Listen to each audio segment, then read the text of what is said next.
Now that's where it gets interesting for me. No scripts, just reality. Dive in. You've heard about the two champions. Now we are going to talk about, like we said, real estate in terms of Gen Zs, how we can get them into properties, and how we can help you guys get all their money. Dr. Anuraag, known you for a long time, champion of family office, investments, and you name it.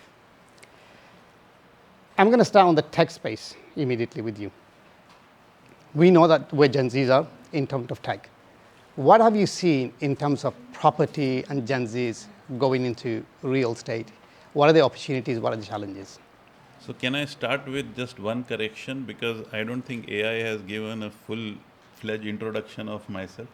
And why I'll do that. I never thought it was going to be enough. Yeah? And while I'll do that a little bit is because everything that we are going to talk today has a correlation with that. So I sit on the board of 8 of the largest family business groups in the region. And as we know, family businesses, all these billion-dollar groups, they all started from land, right? The first thing they went into was real estate. And every large family business today owns real estate of all kinds, mixed use, residential, hospitality, XYZ, right? So that's the first thing which built businesses.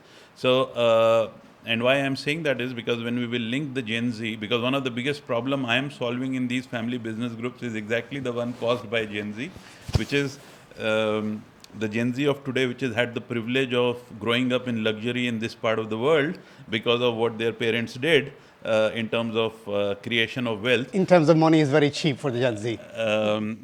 And they have been privileged to study at some of the top institutions overseas. So when they come back into business here and the exposure they've got of what they think businesses would be run as multinationals, they get a culture shock when they come in, right? And which is where the first thing starts, right? Because they're also going to inherit that real estate, they're also going to inherit that land. I mean, we operate in 26 different industries in 24 countries of Middle East, Africa, and parts of South Asia, and real estate is one part of those 26 industries portfolio, but how it is so much interlinked with the Gen Z, as you just talked about, not because they are going to acquire this or inherit this real estate which is there, but then you also have a lot of Gen Z which is now who do not want to get attached to anything, right? So for them, real estate ownership is not. So real estate was always about legacy, but it is no longer about legacy. It's now more about how it can matter to them in terms of owning partially part of it, or how it can meet their goals around sustainability. Today's Gen Z talks about sustainability, it talks about climate, it talks about impact it is going to make on mankind, social. So they are educated from all that aspect. So the real estate has to answer those questions for the Gen Z to make it attractive for them. Shaz, picking up from where Dr. Anuraag left, inheritance. Yes. Gen Z is sitting on a lot of disposable income, according to me. I don't know facts and figures.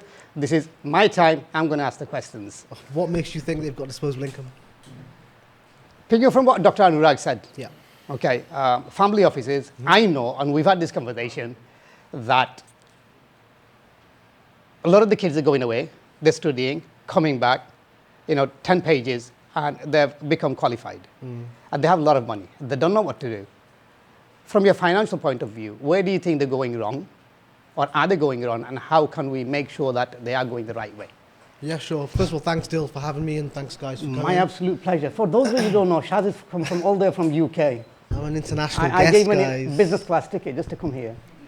Not quite, not quite. Can I just make sure everyone's in the room? Good morning, everyone. Good morning.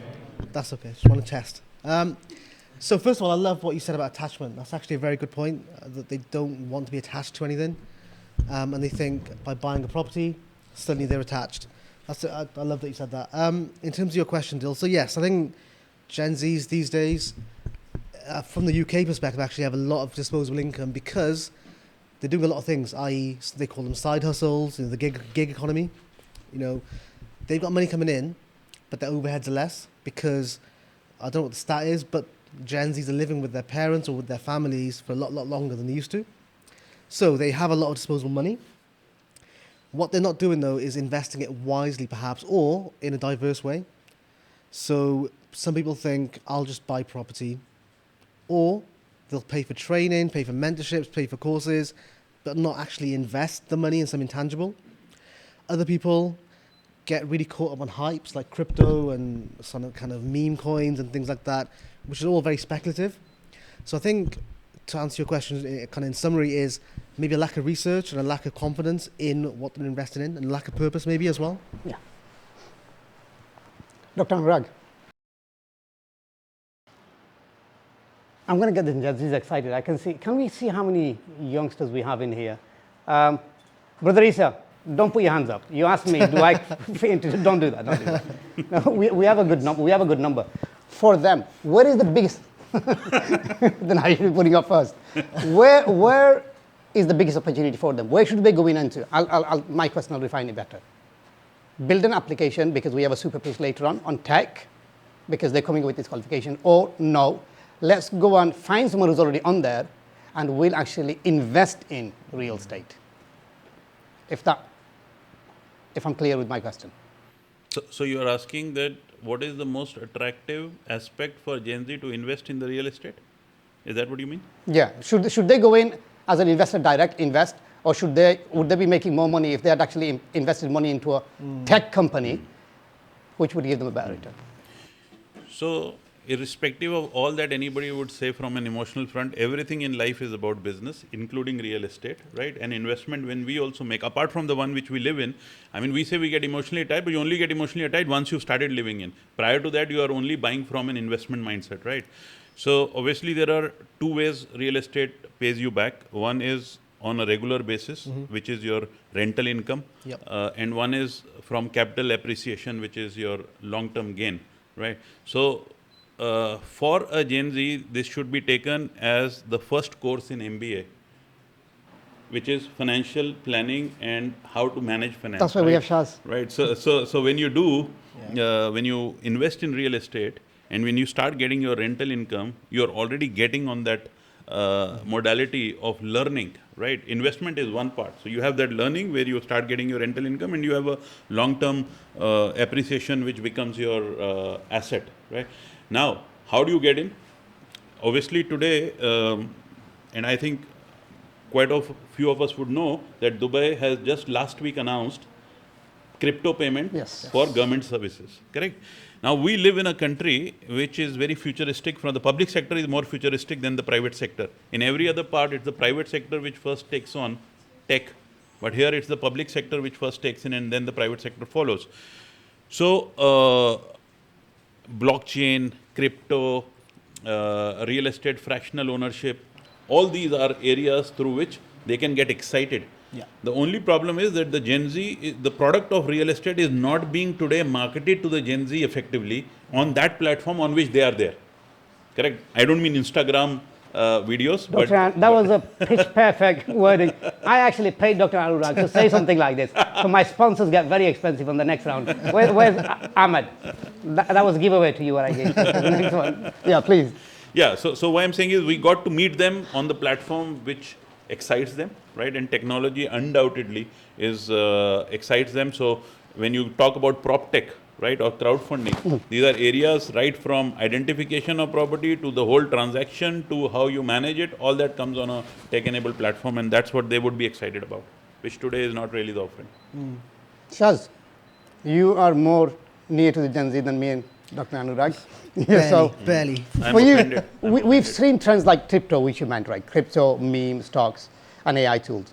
What are some of the red flags and long-term opportunities in these areas?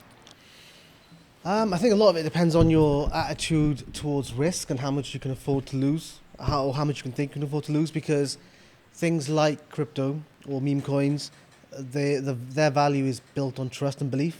You know, how much with a crypto coin, you should do a lot more research in what is the real world usage of this particular coin. The technology is sound, but the actual coin itself, is there a real world usage, and therefore would you invest? Meme coins, I mean, I think the word itself, it's a meme. It's something that will go up and go down without you, overnight, without you realizing. I wouldn't invest in a meme coin, if I'm honest. I'm very risk averse. So it depends on your tolerance to risk. But I just want to go back to what I said earlier. I think diversification is really important. So you can invest in property, even if it's fractional ownership, like you mentioned, but also having a portfolio, maybe gold, silver, things like that as well, because ultimately when something goes down, something else balances and goes up as well. So I would say diversification is important. Dr. Anuraag, coming back saying that real estate isn't marketing well to Gen Z. You've been in this ground, you know the MENA region very, very well. Market to Gen Z, how can we? What should we do? What are the things that we need to do? Besides having this pod show. More of I these. think that's a good start. Yeah.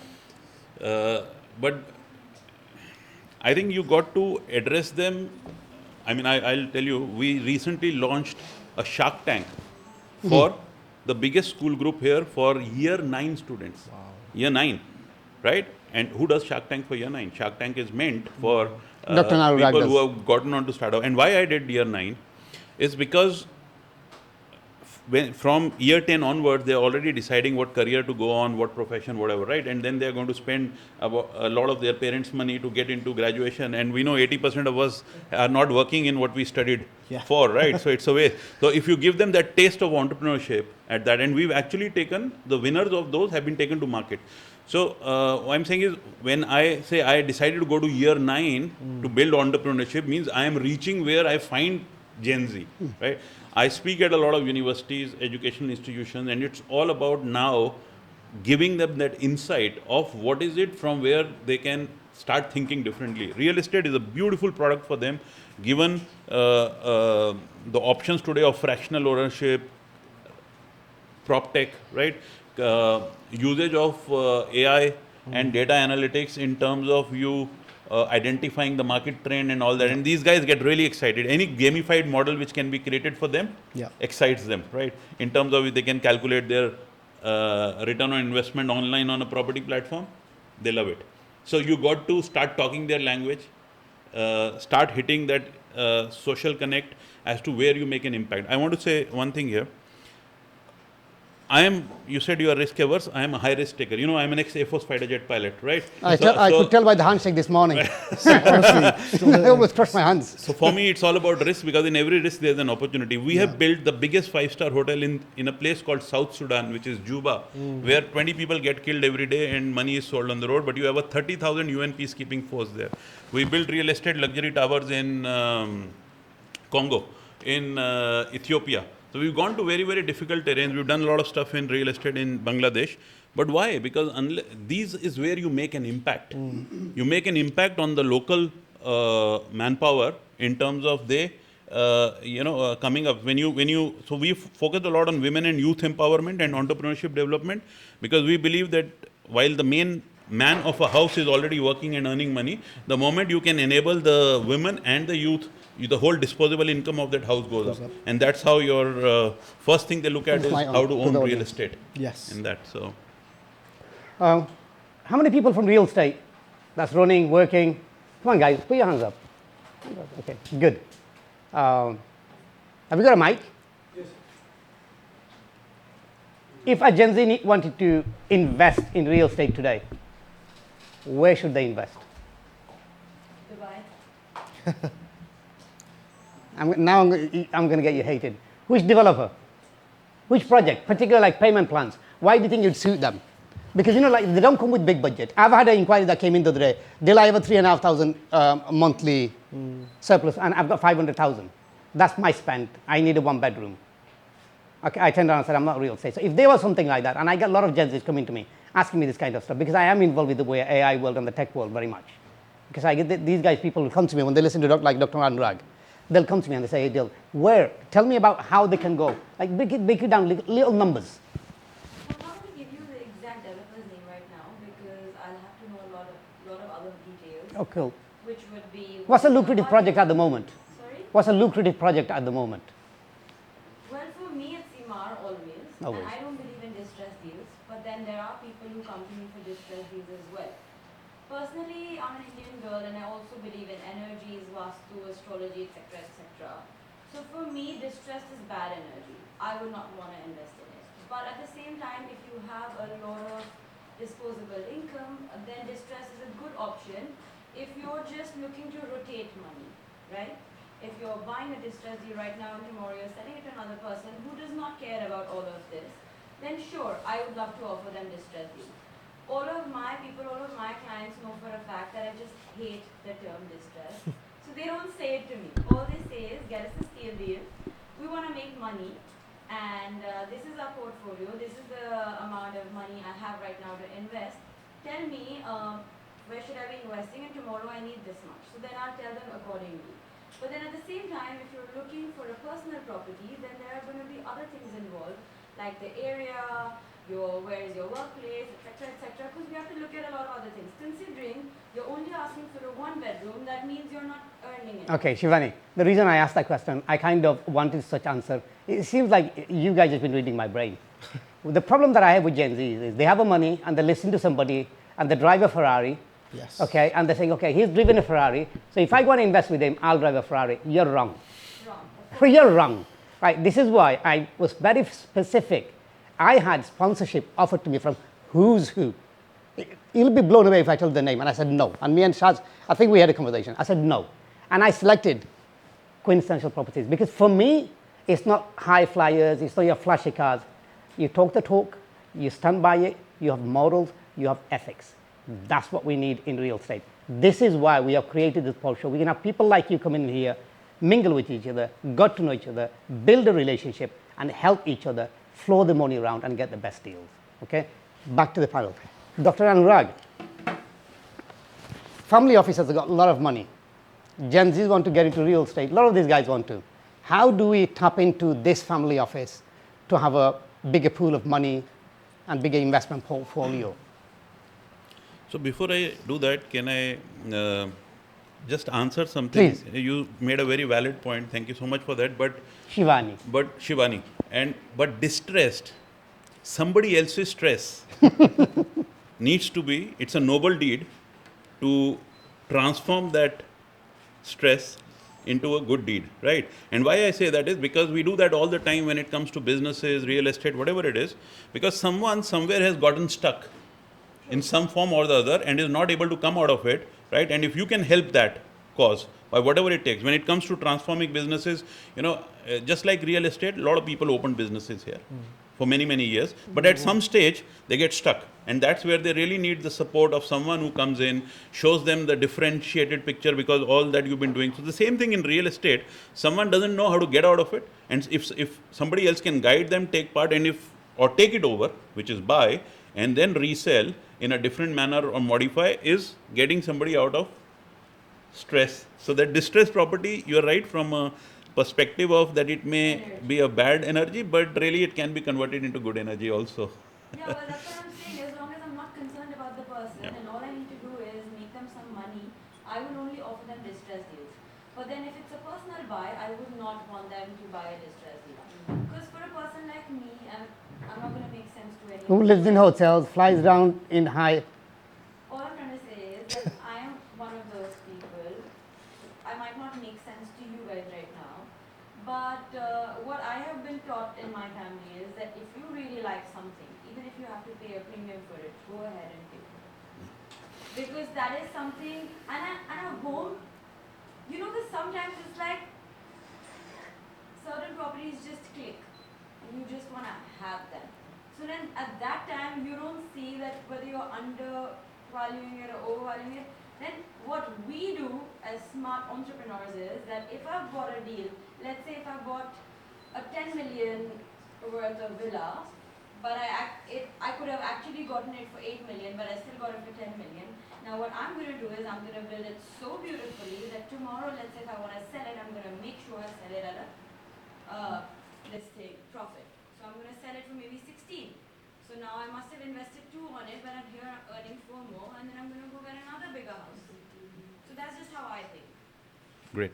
Now coming to family offices, what is family office in the first place? Family office is an offshoot of a successful family business which has surplus funds, which has money, which is parked to do passive investment, right? However, the issue with family businesses is that just like we are talking about real estate used to be a legacy product, even family businesses at some stage need a transformation, need new way of thinking. And typically family businesses here, when the founders started, the people who started with them, are they a trustworthy right? So those people are not going anywhere because they have been with this company for too long. They are not going to go out. And whatever they have learned, they've actually learned on the job. So what they do every day, they do best. But they can't do beyond, they can't change the market disruption forces, right? They don't know what's happening outside because they don't have an exposure of that. So what the program I created was that how family businesses can adopt startups. And when I mean startups, and why I'm saying that is because any startup which disrupts a traditional family business model, right, could be absorbed under a plug and play mechanism, because when you bring them under a family office umbrella, you have everything ready for them, right? You have office, marketing, admin, warehouse, vehicles, whatever you need, right? So they can focus on their tech and go, go innovative from day one or go to the market from day one. Whereas for any other startup who's asking for funding, 50-60% is being looked at admin. I want to create a license, I want to create an office, I want to get this team, all that. And that's where the bottleneck stops. So first of all, because I'm saying that PropTech, so just like you could earlier buy gold physically, but now you can buy it digitally, right? Your returns don't change. In fact, they become better, because if you analyze, use digital data, use data analytics, you know when to exit and get out. You can do that very quickly, whereas with a physical gold, you have to go to somebody and do it. Similarly, using PropTech, you can get into, without having a physical real estate, invest and exit and make your return if return is your prime focus. So family offices are more than happy to invest in PropTech firms and build them and take them off the ground who are disrupting traditional real estate platforms. So investing in those startups as Gen Z and becoming a part of that and owning a fraction of that startup itself is getting you into real estate. So it's not that you just need to go into physical real estate. You can go through any other modality, but make an impact. Become the driver of change and transformation, because this is a traditional industry. It calls for disruption. I just want to see, are you guys all real estate? Have we got, besides the pitch, do we have anybody from tech builders? You're pitching, right? Okay, so we have two. Good, good. Is this information helping you?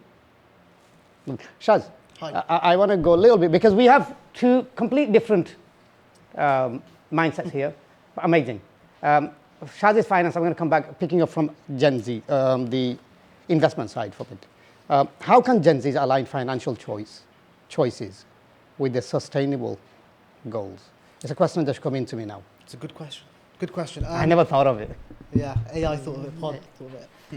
So I think, first of all, it's understanding your goals and your values around sustainability and ESG as well.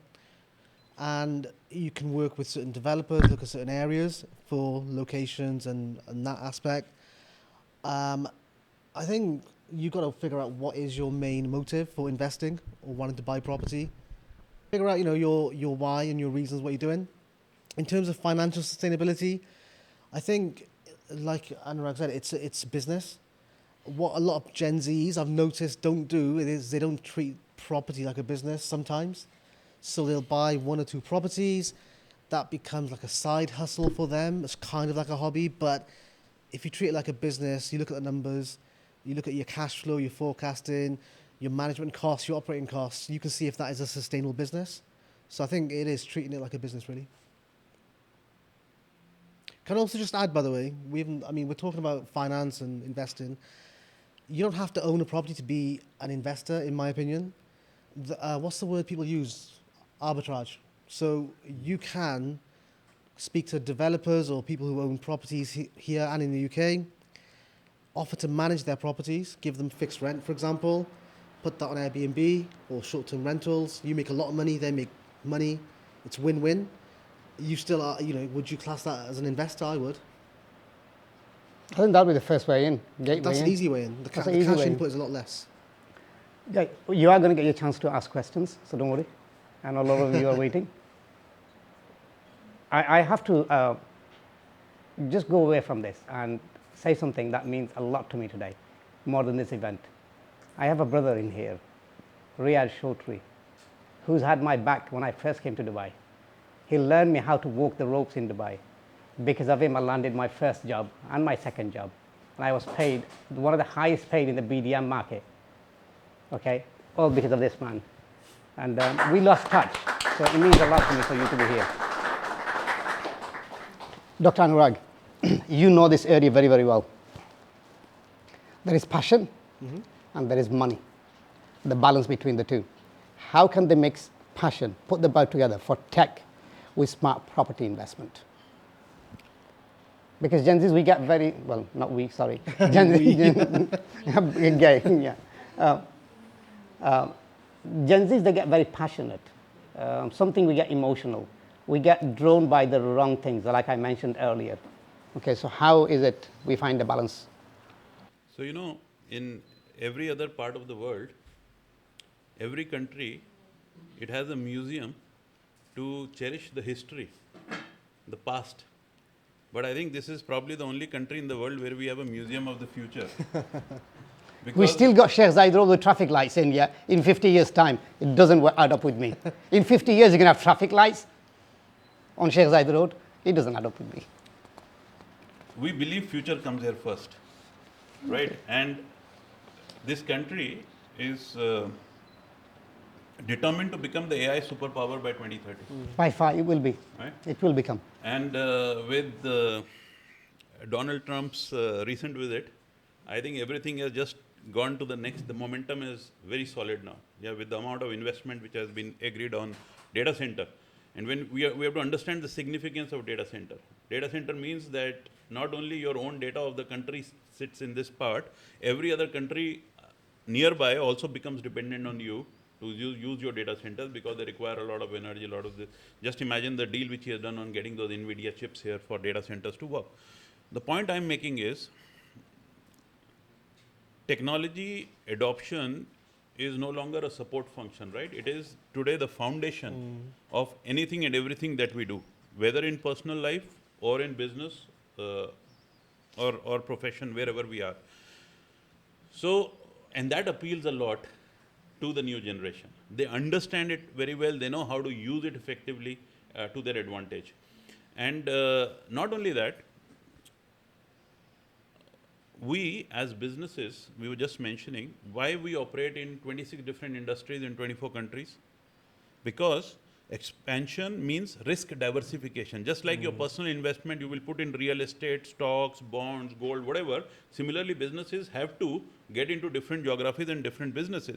So it doesn't mean that if in Dubai I do a business and I'm very good at it, then I have to go to another country, I should get into the same business. No, I got to solve the problem of that market, fill the gap of that market, and make an impact on the population of that market. Right? So with that logic, when you go in, we have a beautiful continent next to us, which is Africa, which people don't understand. But if Africa is the only continent fully accessible from here, anything you want to do with the continent, it is a 1.5 billion population today.